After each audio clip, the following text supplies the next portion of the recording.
तपाईले कहिले सोच्नुभएको छ हाम्रो नेपालको इतिहास किताबहरुमा जे लेखिएको छ त्यो सम्पूर्ण सत्य हो वा कसैले जानी केही पानाहरु च्यातिदिए ताकि हामीले कहिले नथपाओस् भनेर यो प्रश्न डरलाग्दो छ किनकि यसको उत्तर अझै डरलाग्दो छ। आजको यस भिडियोमा हामी नेपालको त्यो इतिहास जान्ने छौं जुन तपाईलाई कहिले पढाइएन, त्यो सत्यहरु जो दरबारको भित्तामा थुनिए, विदेशीको झोलामा लगिए र राजनीतिको आँखामा खतरनाक भएकाले मेटाइए। भिडियोको अन्त्यसम्म बस्नुहोस् किनकि अन्तिम सत्य सुनेपछि तपाईले आफ्नो देशलाई नयाँ आँखाले हेर्नुहुनेछ। भिडियो सुरु गरौँ हराएको सन्धिबाट। 7औं शताब्दीतिर नेपालमा एक यस्तो राजाको उदय भयो जसले हिमालयको यस साना राष्ट्रलाई अन्तर्राष्ट्रिय शक्तिको केन्द्रमा लगेर राखे। उनको नाम अंशुवर्मा। उत्तरमा तिब्बत, दक्षिणमा भारतका बलिया साम्राज्यहरू, बीचमा नेपाल। जुनसुकै कमजोर शासकको हातमा भएको भए नेपाल कुनै एकले निलिसक्थ्यो, तर अंशुवर्माले गरे कूटनीतिको चमत्कार।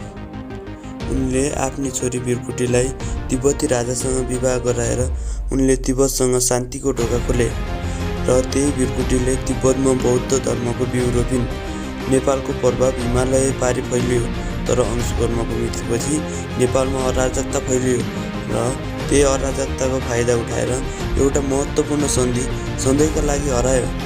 एक यस्तो सन्धि जसले नेपाललाई पूर्ण अन्तर्राष्ट्रिय सार्वभौम सत्ता दिलाउन सक्थ्यो। त्यो कागज कहाँ छ?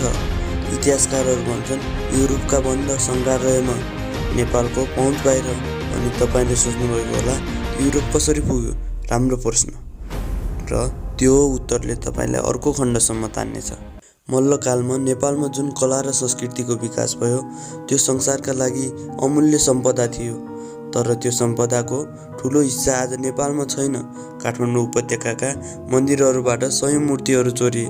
ती मूर्तिहरू लन्डन, न्युयोर्क र टोकियोका लिलाम घरहरूमा लाखौं डलरमा बिके र जसले किने उनीहरूले कानुनी रूपमा त्यसको मालिक बने।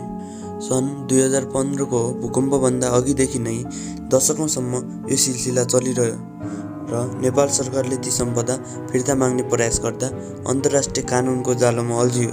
हाम्रो इतिहास चोरियो, हाम्रो संस्कृति बेचियो र हामीले किताबमा पढ्यौं मात्र, तर यी सबैभन्दा ठूलो लुकाएको सत्य अझै बाँकी छ।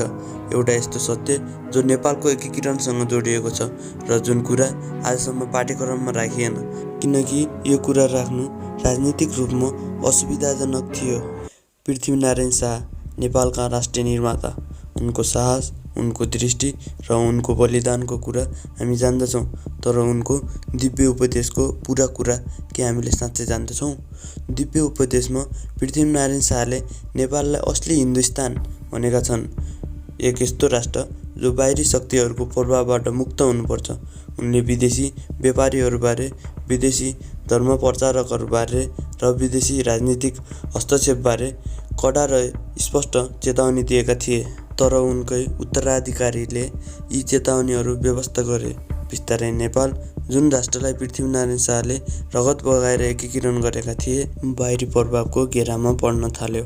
के यो दिव्य उपदेशको सम्पूर्ण सन्देश आजको नेपाली युवाहरूसम्म पुगेको छ, वा केवल उनको तरबार र युद्धको कुरा मात्रै पढाइयो? उत्तर मुस्ताङमा 10,000 भन्दा बढी मानव निर्मित गुफाहरू छन्। ती गुफाहरू 2000 देखि 3000 वर्ष पुराना हुन्। त्यहाँ 12औं देखि 15औं शताब्दीका बौद्ध र बौद्ध धर्मका हजारौं पाण्डुलिपि, मूर्ति, चित्र र मानव कङ्काल फेला परेका छन्। त्यो गुफाहरू व्यापार मार्गमा थिए, ध्यान, सप्ताह र आश्रयका लागि। स्थानीयहरू भन्छन् पुराना ग्रन्थहरू हावामा उडिरहेका थिए, तर शासकहरू र समयले यी ज्ञानलाई लुकाए। बौद्ध धर्मको प्राचीन परम्परा जसलाई बुद्धले पनि दबाउन खोजे। यदि यी ग्रन्थहरू बाहिर आए भने हामीले हाम्रो हिमाली विज्ञान र आध्यात्मिकता फेरि पाउने छैनौँ। कल्पना गर्नुहोस्, हाम्रा पुर्खाले कति ठूलो ज्ञान हिमालमा लुकाएका थिए, तर यो प्राचीन कथा मात्रै थिएन। नेपाल जस्तो देश जसको इतिहास धेरै पुरानो र विविध छ, त्यहाँ अझै धेरै कुराहरू पत्ता लगाउन बाँकी छ।